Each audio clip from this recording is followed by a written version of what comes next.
Federal Drive is presented by GEHA, Government Employees Health Association, proudly providing health and dental benefits to federal employees and their families. Visit GEHA.com. The Cost Accounting Standards Board's proposal implements 2026 NDAA language aimed at simplifying CAS without losing oversight. With comments due soon, agencies and contractors are weighing how the rule reshapes compliance, audits, and long-term contract management. We'll walk through the proposed rule and what happens next with partner at Haynes Boone, Dan Ramish. Dan, thank you so much for joining me. Thanks, Terry. We talked back when the 2026 National Defense Authorization Act first came out about the new cost accounting standards thresholds that were included there. And the Cost Accounting Standards Board is now out with a draft rule to implement the law. Comments due April 20th. We'll dig into those particulars, but before we do, just refresh our memory. What is the problem that the NDAA and the new rule are trying to solve? So, Terry, the cost accounting standards have been in place since the 1970s, and the requirements are among the most onerous regulatory burdens for government contractors. They provide prescriptive requirements for how contractors are required to measure, assign, and allocate costs. And it's one of the areas where operations, the accounting requirements are most different from the commercial world. And so there's been a broader deregulatory effort within government contracts, and CAS has been one of the focus areas because it is more onerous than some of the other areas. And so there have been efforts, on the one hand, to make changes to conform the cost accounting standards to GAAP, the generally accepted accounting principles, partly to make the accounting more similar to the commercial world. But there have also been efforts to limit which contractors through their contracts are subject to the cost accounting standards. And so that's the threshold piece is paring back the contracts and subcontracts that will be subject to CAS. Well, the threshold piece is certainly the big headline here, changing the exemption level up to $35 million and the jump to $100 million for full CAS coverage. What does that change actually mean for contractors? Well, so there's some nuances here. The board, the Cost Accounting Standards Board, is trying to balance, on the one hand, trying to have transparency and accountability in how the federal government is spending its dollars, and on the other hand, it is promoting this deregulatory agenda with the administration. But all of these new thresholds were set intending to reduce the number of entities that are subject, for example, to full CAS coverage, while still having transparency into most of the dollars. So the board estimated, for example, the full CAS coverage, which requires more compliance with all 19 cost accounting standards, so is really the full banana, so to speak.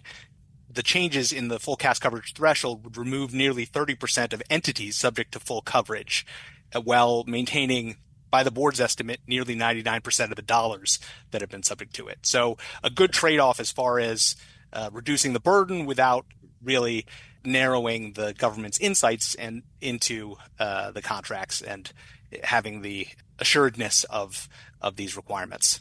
The law and the rule also both tackle the disclosure statement threshold, raising that to $100 million and eliminating the 30% segment exemption. Tell us how that is going to play out in practice. So disclosure statements generally track with the full CAS coverage. They're separate thresholds, but full CAS coverage threshold was increased to $100 million. Disclosure statement threshold actually wasn't addressed in the NDAA.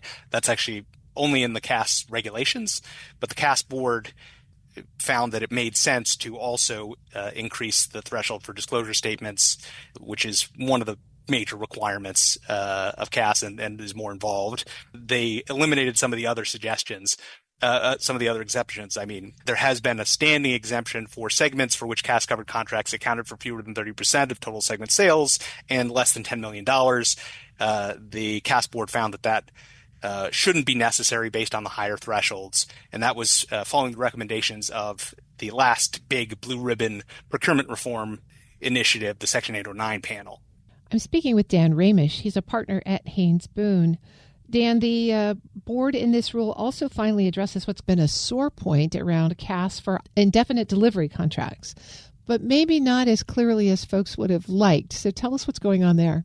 Well, so I mentioned the Section 809 panel made various recommendations about CAS. One of the recommendations they made was to clarify coverage of indefinite delivery contracts. So, of course, when there's an IDIQ contract, there is a very low minimum amount that's established, really just to provide for consideration. And then there's a high ceiling. And in many cases, the actual awarded orders will never approach the ceiling on an indefinite delivery contract. And so the Section 809 panel's recommendation was to just have CAS coverage addressed at the order level for indefinite delivery contracts. Now, the board looked at the data in FPDS and said, actually, it makes sense to divide how indefinite delivery contracts are treated based on whether the contract is single award or multiple award. They said that for multiple award contracts, which seemed to be the focus of the 809 panel, the amounts that were actually ordered under the contract didn't approach the ceiling, so the ceiling wasn't a good value to compare against the thresholds, but that for single award contracts, often the ordered amounts were close to the ceiling, or in many cases more than 90% of the ceiling. So they felt that it was fair to use the overall contract ceiling value for single award contracts, but stick with the order level assessment for multiple award. And that's not going to be too confusing for contractors or contracting officers? Well, we'll have to see what the reaction is from industry. That's part of the comment process, is supposed to air out some of these kinds of concerns. And obviously not everyone's contract portfolio is the same. And so I think we'll see whether there are concerns raised about this split treatment. Well, speaking of concerns, are there issues related to CAS that the rule doesn't specifically address or resolve?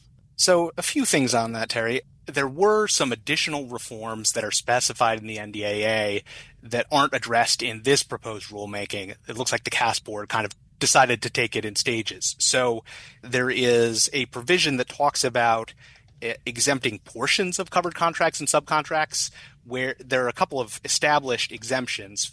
For example, contracts for commercial products or services, prices set by law or regulation, or fixed price contracts with adequate price competition where there's no certified cost or pricing data. The NDAA calls for, if there are portions of contracts that fall within those exemptions, allowing those portions to be exempt from CAS. And so that hasn't been implemented yet. There are also some changes to the composition of the CAS Board and the operation of the CAS Board that are going to be addressed separately, presumably.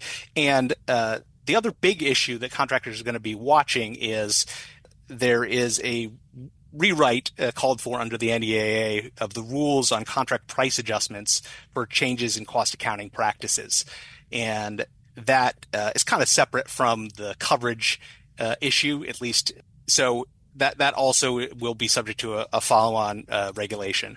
Dan, with the comments that are due April 20th, what should contractors and contracting officers and acquisition policy teams really be paying closest attention to in this proposal? And what changes do you think would make the biggest difference if the board adopts them?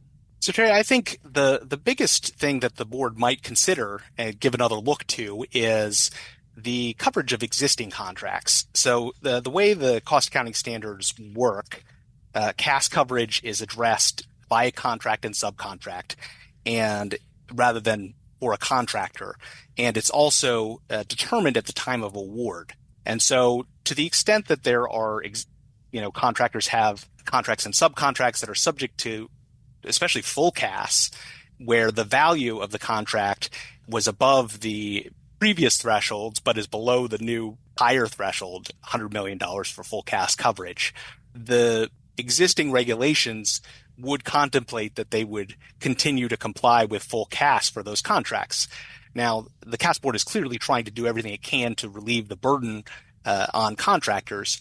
And so they might consider, as they are responding to comments, offering further relief, accelerating the relief that's provided by having some sort of off-ramp mechanism, maybe authorizing the contracting officer to bilaterally modify contracts to remove CAS requirements if the contracts are below the new higher thresholds. There might also be provisions addressed when the FAR Council and the DAR Council are reviewing the procurement regulations, the corresponding sections of those regulations. But I think it would be helpful for the CAS Board to look at this and see if they might include a mechanism to encourage the FAR and DAR Council along.